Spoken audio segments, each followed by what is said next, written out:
ವೀಕ್ಷಕರೇ, ನೀವು ಇಷ್ಟಪಡುವಂಥ ಹುಡುಗಿಯನ್ನು ಅಥವಾ ಹುಡುಗನನ್ನು ವಶೀಕರಣವನ್ನು ಮಾಡ್ಕೋಬೇಕು.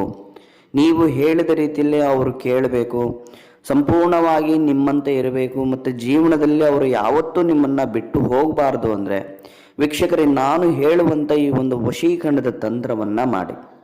ವೀಕ್ಷಕರೇ, ನೀವೇನಾದರೂ ಈ ಒಂದು ತಂತ್ರ ಮಾಡಿದ್ರೆ ನಿಮ್ಮ ಕ್ಷಣಾರ್ಧದಲ್ಲೇ ಅವರು ಎಲ್ಲೇ ಇರಲಿ ನಿಮ್ಮನ್ನು ಸಂಪೂರ್ಣವಾಗಿ ಸಂಪರ್ಕ, ನಾನು ಹೇಳೋದು ಬೇಡ, ಕೆಲವೇ ನಿಮಿಷಗಳಲ್ಲಿ ನಿಮಗೆ ವಶ ಆಗ್ತಾರೆ. ಏನೂ ಇಲ್ಲ ವೀಕ್ಷಕರೇ, ಒಂದು ಪೇಪರ ಮೇಲೆ ನಾನು ಹೇಳುವಂಥ ಒಂದು ಮಂತ್ರವನ್ನು ಬರೆದು ಅದನ್ನು ಸಂಪೂರ್ಣವಾಗಿ ಅಗ್ನಿ ಸ್ಪರ್ಶವನ್ನು ಮಾಡಿದ್ರೆ ಸಾಕು. ನಾನು ಹೇಳೋದಿಲ್ಲ, ಬೇಕಾದರೆ ನೋಡಿ ನಿಮಗೆ ಗೊತ್ತಾಗ್ತದೆ ಯಾವ ರೀತಿಯಲ್ಲಿ ವಶೀಕರಣವನ್ನು ಆಗ್ತಾರೆ. ವೀಕ್ಷಕರೇ, ಆದರೆ ಈ ಒಂದು ತಂತ್ರವನ್ನು ಮಾಡುವಾಗ ಒಂದು ಶ್ರದ್ಧೆ, ಭಕ್ತಿ, ನಿಷ್ಠೆ ಅವ್ರನ್ನ ಸಂಪೂರ್ಣವಾಗಿ ಮನಸ್ಸಿನಲ್ಲಿ ನೆನೆಸ್ಕೊಂಡು, ಯಾಕಂದರೆ ಯಾರನ್ನ ವಶೀಕರಣವನ್ನು ಮಾಡ್ಕೊತೀರಿ ಅವ್ರನ್ನ ಮೊದಲು ನೀವು ಮನಸ್ಸಿನಲ್ಲಿ ನಿಮ್ಮ ಕಣ್ಣು ಮುಂದೆ ಬಂದು ಕುಂತಂಗಿರ್ಬೇಕು. ಅವರು ಆ ರೀತಿಯಲ್ಲಿ ಸಂಪೂರ್ಣ ನೆನೆಸ್ಕೊಂಡು ಅವ್ರನ್ನ ವಶೀಕರಣವನ್ನು ಮಾಡಬೇಕಾಗ್ತದೆ. ವೀಕ್ಷಕರು ಏನು ಮಾಡಬೇಕು, ಒಂದು ಶುದ್ಧವಾದಂಥ ಒಂದು ಬಿಳಿ ಹಾಳೆಯನ್ನು ತಗೋಬೇಕಾಗ್ತದೆ. ಆ ಬಿಳಿ ಹಾಳೆ ಮೇಲೆ ವೀಕ್ಷಕರೇ, ನೀವು ಯಾರನ್ನ ವಶೀಕರಣ ಮಾಡ್ತೀರಿ ಅವರ ಹೆಸರನ್ನು ಬರೀಬೇಕು ಮೊದಲು. ಅದಾದ ನಂತರ ವೀಕ್ಷಕರೇ, ಒಂದು ಮಧ್ಯಭಾಗದಲ್ಲಿ ಒಂದು ಸ್ವಸ್ತಿಕ್ ಚಿಹ್ನೆಯನ್ನು ಹಾಕಿ ಕೆಳಭಾಗದಲ್ಲಿ ನಿಮ್ಮ ಹೆಸರನ್ನು ಬರಿಬೇಕು.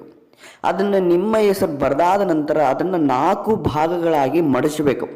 ಅದರ ಮೇಲೆ ಜಾಸ್ತಿ ಭಾಗಗಳು ಮಡಚಬಾರದು, 4 ಭಾಗಗಳಾಗಿ ಮಡಚಿ ಸಂಪೂರ್ಣವಾಗಿ ಅಗ್ನಿ ಸ್ಪರ್ಶವನ್ನು ಮಾಡಬೇಕು. ಅಗ್ನಿ ಸ್ಪರ್ಶವನ್ನು ಮಾಡಿದಾಗ ವೀಕ್ಷಕರೇ, ಒಂದು ಮಂತ್ರವನ್ನು ಹೇಳಬೇಕಾಗ್ತದೆ. ಆ ಮಂತ್ರ ಏನಪ್ಪ ಅಂದರೆ, ಕ್ಲೀಂ ಕ್ಲೀಂ ಚಾಮುಂಡಾಯ ಕಾಮದೇವಾಯ. ನೀವು ಯಾರನ್ನ ವಶೀಕರಣವನ್ನು ಮಾಡ್ಕೋಬೇಕು ಅವರ ಹೆಸರನ್ನು ಹೇಳಬೇಕಾಗ್ತದೆ. ಕ್ಲೀಂ ಕ್ಲೀಂ ಚಾಮುಂಡಾಯ ಕಾಮದೇವಾಯ. ಇವಾಗ ಎಕ್ಸಾಂಪಲ್ ಅವನ ಹೆಸರು ರಮೇಶ್ ಅಂತ ಇರುತ್ತೆ. ರಮೇಶ್ ವಶಂ ವಶಂ ಪಟ್ ಸ್ವಾಹ. ಈ ಮಂತ್ರವನ್ನು ವೀಕ್ಷಕರ ಅದನ್ನು ಸಂಪೂರ್ಣ ಸುಡೋವರೆಗೂ, ಬೂದಿ ಆಗೋವರೆಗೂ ಹೇಳಬೇಕು. ಅದಾದ ನಂತರ ಏನು ಮಾಡಬೇಕು, ಆ ಬೂದಿ ಆದ ನಂತರ ಸ್ವಲ್ಪ ಬೂದಿಯನ್ನು ನಿಮ್ಮ ಹುಡುಗಿ ಅಥವಾ ನಿಮ್ಮ ಹುಡುಗ ಇರುವಂಥ ಮನೆ ಹತ್ತಿರ ಹಾಕಬೇಕು. ಇನ್ನೂ ಸ್ವಲ್ಪ ಬೂದಿ ಏನಿರುತ್ತೆ 2 ಭಾಗ ಮಾಡಬೇಕು. ಆ ಬೂದಿಯನ್ನು ನೀವು ಮಲಗ್ತಿರಲ್ಲ ನಿಮ್ಮ ದಿಂಬು ಕೆಳಗಡೆ ಇಡಬೇಕು. ಈ ಒಂದು ತಂತ್ರ ಮಾಡಿ ವೀಕ್ಷಕರೇ, ನಾನು ಹೇಳೋದಿಲ್ಲ, ಅವತ್ತೇ ಅವರು ಸಂಪೂರ್ಣವಾಗಿ ವಶ ಆಗ್ತಾರೆ. ನೀವು ಹೇಳ್ದಂಗೆ ಕೇಳ್ತಾರೆ. ನಿಮ್ಮ ಗಂಡ ಹೆಂಡತಿ ಸಮಸ್ಯೆ ಇದ್ದರೆ ಇದನ್ನು ತಂತ್ರ ಮಾಡಿ ನಿಮ್ಮ ಮನೆಯಲ್ಲೇ ಸುಲಭವಾಗಿ ಮಾಡಬಹುದು. ಸಂಪೂರ್ಣವಾಗಿ ನೀವು ಆಡಿಸಿದ ಗೊಂಬೆ ಥರ ಆಡ್ತಾರೆ. ಅಂಥ ಬಲಿಷ್ಠವಾದ ವಶೀಕರಣ ತಂತ್ರ ಮಾಡಿ ವೀಕ್ಷಕರೇ ಅಂತ ಹೇಳ್ತಾ ನಮಸ್ಕಾರ, ಧನ್ಯವಾದಗಳು.